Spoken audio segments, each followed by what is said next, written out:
Bismillahirrahmanirrahim. Assalamualaikum warahmatullahi wabarakatuh. Alhamdulillahi rabbil alamin alladzi an'ama 'alaina bi ni'matil iman wal islam.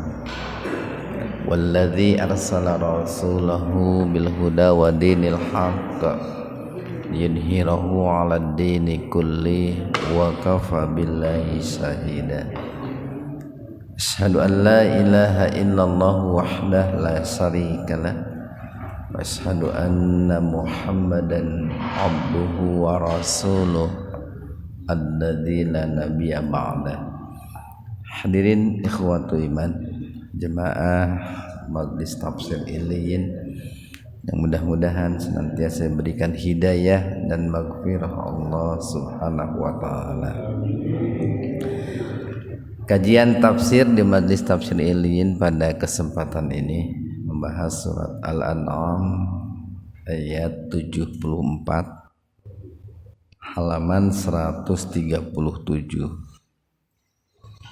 Halaman 137 Al-An'am ayat 74. Di surat Al-An'am ayat 74 ini Allah Subhanahu wa taala berfirman,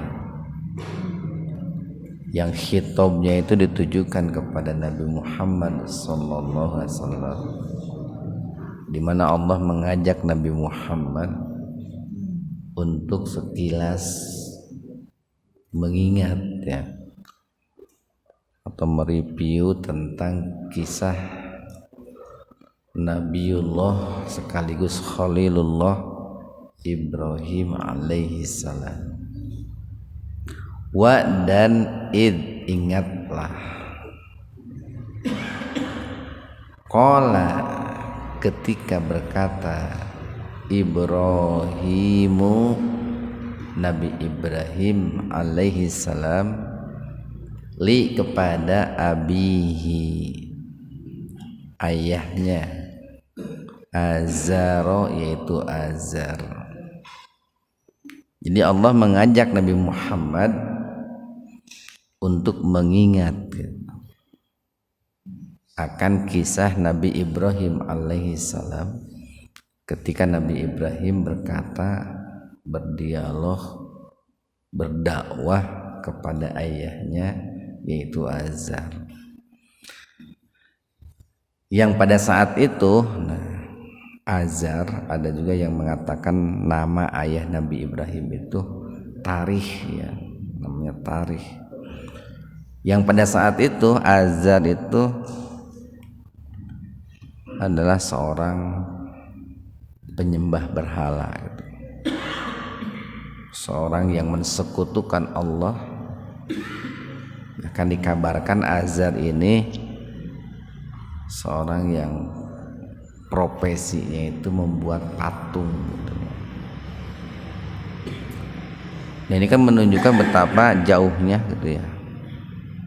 ideologi antara seorang anak dengan seorang ayah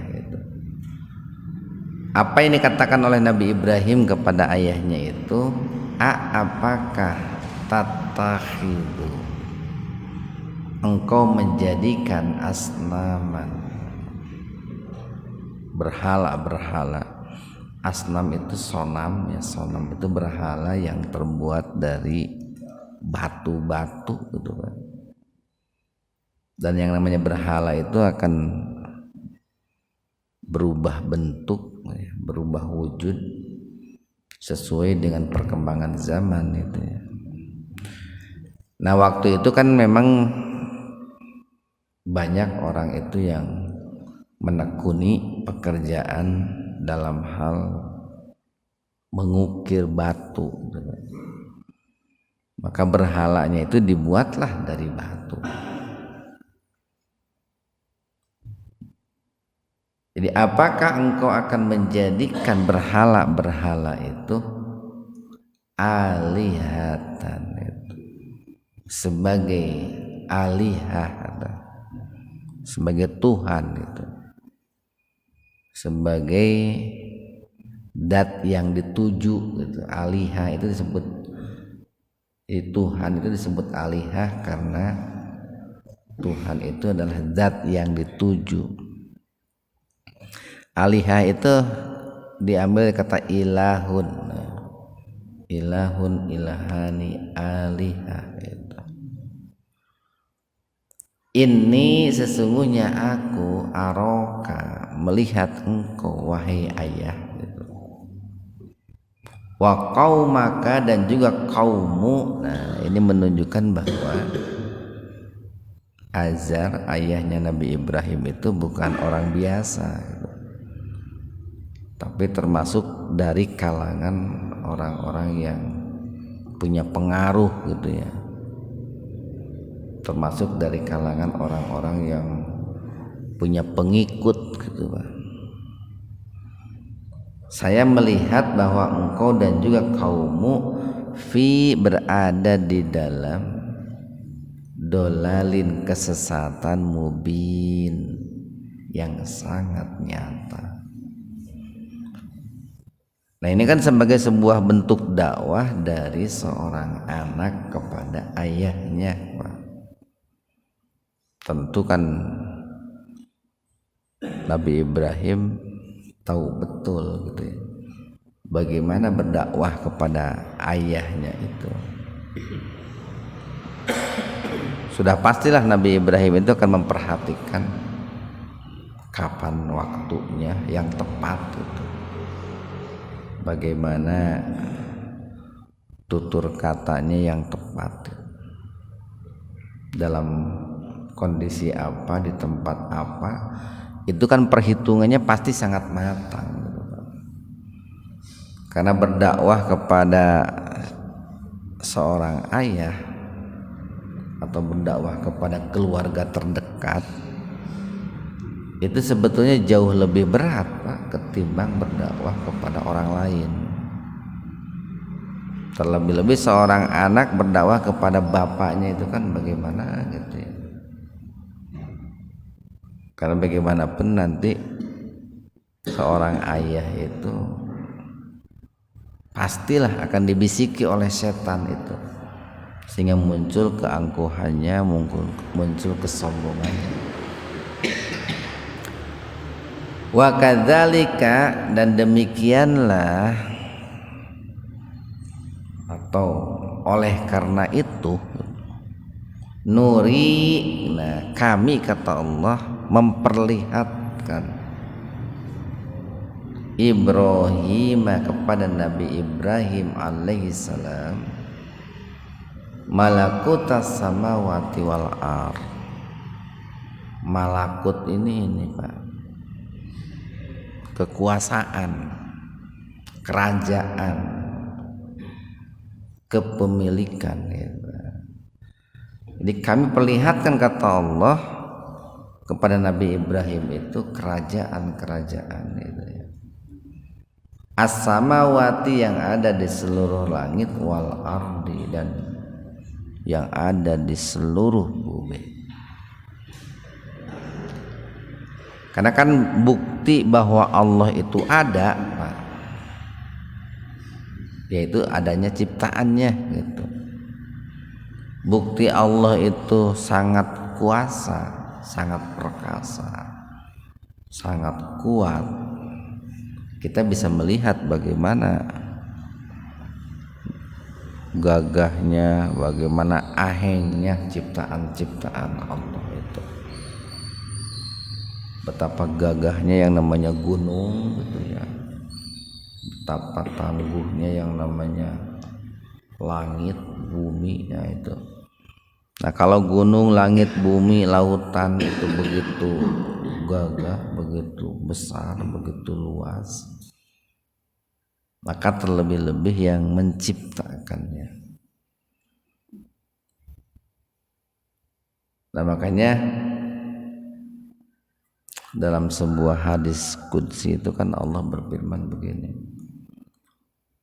kuntu kanzan makhfiyan, sesungguhnya aku ini adalah zat yang tersembunyi. uridu an u'rafa, dan aku ingin agar aku ini dikenal gitu, agar aku ini diketahui. Nah, caranya mengetahui siapa Allah yaitu melalui ciptaannya, Pak. Dari mulai ciptaan yang kecil-kecil sampai yang besar-besar. Man arafa rabbahu arafa nafsahu. Barang siapa yang mengenal Robnya, maka dia akan mengenal dirinya. Begitu pula sebaliknya, barang siapa yang mengenal dirinya, maka dia akan mengenal siapa Robnya. Ya, bayangkan saja pada dari sisi fisik aja, fisik kita itu. Loh, bagaimana luar biasanya Allah menciptakan kita gitu. Bagaimana Allah mengalirkan darah di tubuh kita gitu.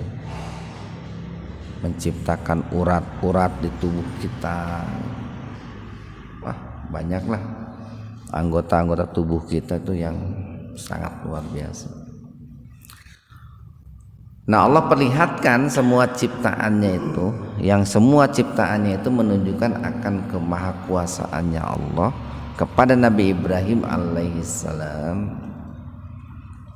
Waliyakuna, dan supaya dia, kata Allah, dia Nabi Ibrahim itu minal muqinin, termasuk orang-orang yang yakin.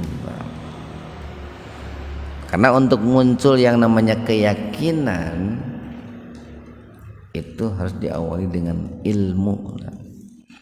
Dari mulai ilmu yakin, ainul yakin, hakul yakin. Jadi diperlihatkan dulu lah kepada Nabi Ibrahim itu, diperdengarkan, diperlihatkan. Nah itu.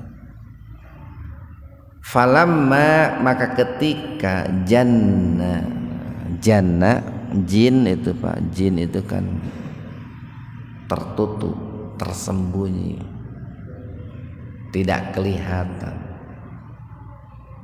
atau hilang gitu Pak. Di falam mama ketika janna alaihil lailu, maka ketika janna tertutup alaihi kepadanya al-lailu malam, artinya ketika malam itu gelap gitu, atau ketika datangnya gelap, ketika datang gelapnya waktu malam, ro'a Nabi Ibrahim itu melihat kaukab. Nah itu kaukab, bintang-bintang gitu. Qala,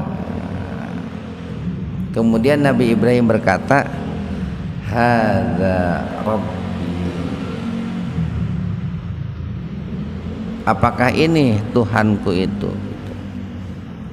Cuman para ulama tafsir banyak mengatakan bahwa Nabi Ibrahim mengatakan demikian itu pada saat kemampuan pandangan Nabi Ibrahim itu masih terbatas itu Pak. Dalam arti pandangan ini, pandangan keilmuannya, pandangan pemahamannya itu belum betul-betul matang gitu.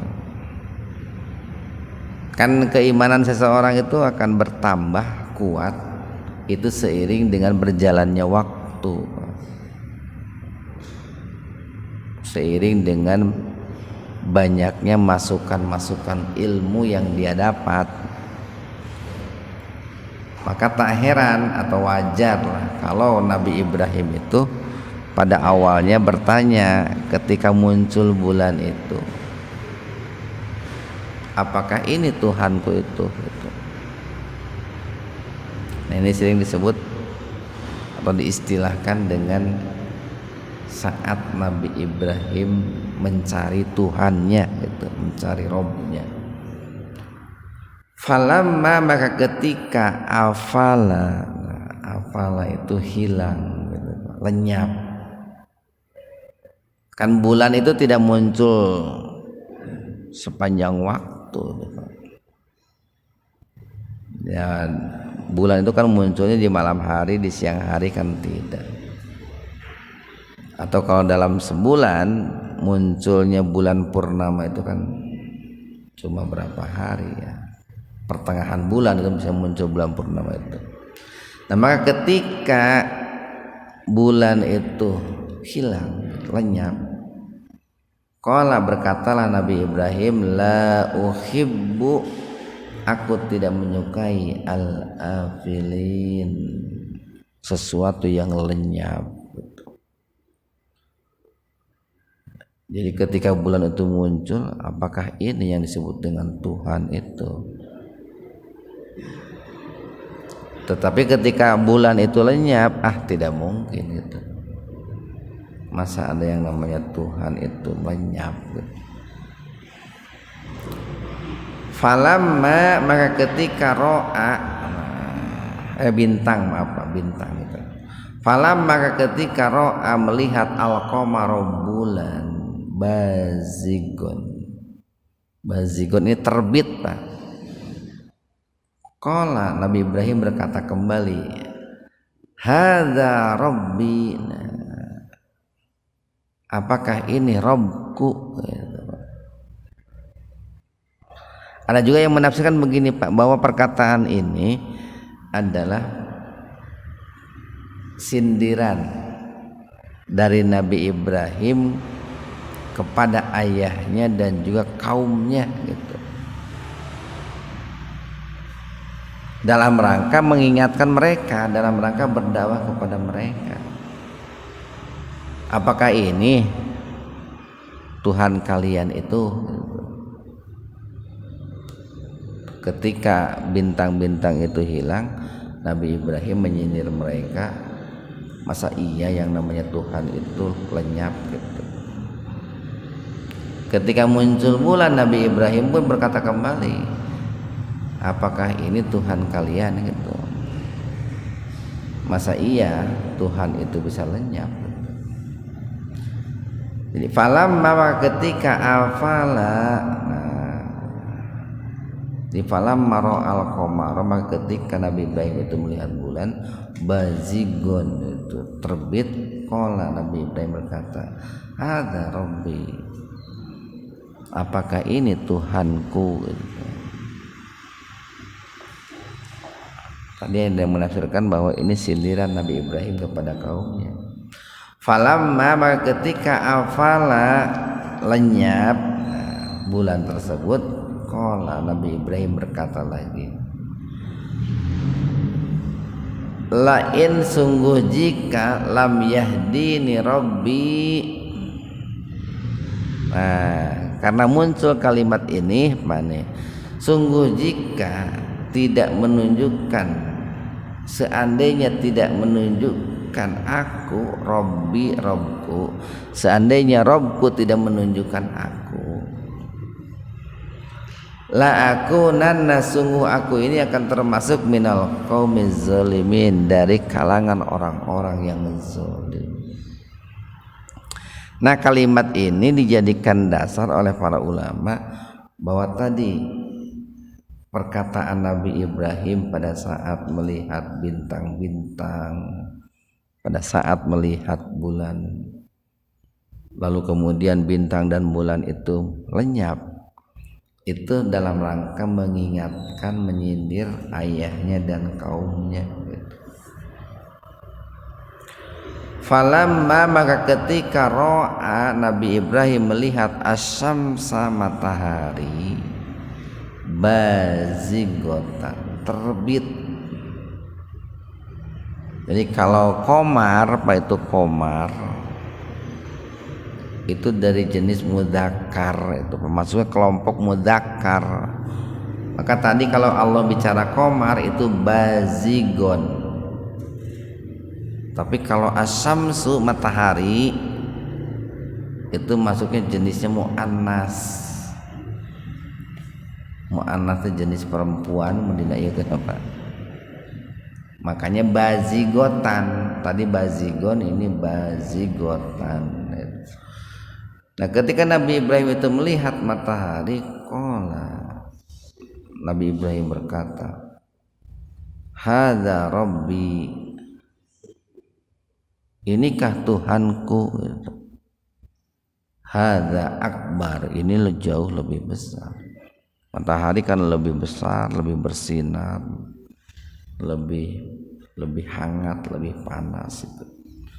Falamma, maka ketika afalat, matahari itu lenyap, tenggelam atau terbenam, qala, Nabi Ibrahim berkata, ya qaumi, wahai kaumku. Ini pun kata-kata ini nih, kalimat ini menunjukkan bahwa tadi Nabi Ibrahim itu bukan berarti beliau belum tahu siapa Robnya gitu. Tapi Nabi Ibrahim itu nih, kalau mayoritas ulama mengatakan beliau sudah tahu siapa Tuhannya itu. Tapi ini dalam rangka mengingatkan kaumnya gitu. Nah, akhirnya Nabi Ibrahim itu membuat sebuah kesimpulan, membuat sebuah statement itu. Wahai kaumku, ini sesungguhnya aku bariun, berlepas diri, mimma, dari apa, tusyrikun, yang kalian sekutukan. Nah, kenapa kok di sini Allah mengajak Nabi Muhammad untuk mengingat kembali kisah Nabi Ibrahim alaihi salam? Karena Nabi Ibrahim ini, Pak, diyakini betul, dipercaya betul oleh orang-orang musyrik Mekah gitu, Pak. Orang-orang musyrik Mekah itu sangat bangga gitu kalau mereka itu dikatakan sebagai keturunan Nabi Ibrahim. Nah, maka dalam rangka mengingatkan mereka, dalam rangka meluruskan kesesatan mereka, itu Nabi Muhammad diminta atau diajak oleh Allah untuk menceritakan kisah Nabi Ibrahim di hadapan orang-orang musyrik Mekah. Kan biasanya seperti itu, Pak. Jadi kalau kita menasihati seseorang,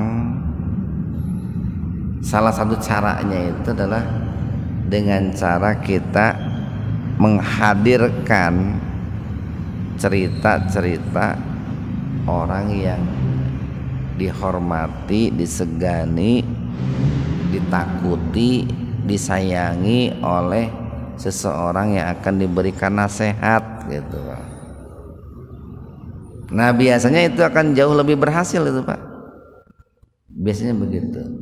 Nah, maka Allah pun meminta Nabi Ibrahim di hadapan kaumnya itu untuk menceritakan kisah Nabi Ibrahim alaihi salam.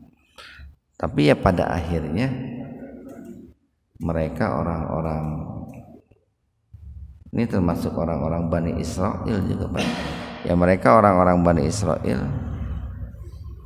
tidak mau juga gitu ya untuk beriman, tunduk, patuh kepada Allah, mengikuti seruan Nabi Ibrahim alaihi salam. Nah, tentu dari ayat ini banyak hikmah dan pelajaran bagi kita, bahwa tadi salah satunya untuk menumbuhkan keimanan, keyakinan yang mendalam dalam hati kita itu dengan cara mentafakuri, mentadaburi ayat-ayat Allah, Pak. Termasuk ayat-ayat yang sifatnya kauniyah, yang ada di alam semesta. Cuman tentu dengan niat yang benar, dengan cara yang benar, dengan tujuan yang benar. Insya Allah itu akan menambah keimanan dan ketakwaan kita kepada Allah. Sekian, subhanakallahumma bihamdika, asyhadu an la ilaha illa anta, astaghfiruka wa atubu ilaik. Assalamualaikum warahmatullahi wabarakatuh.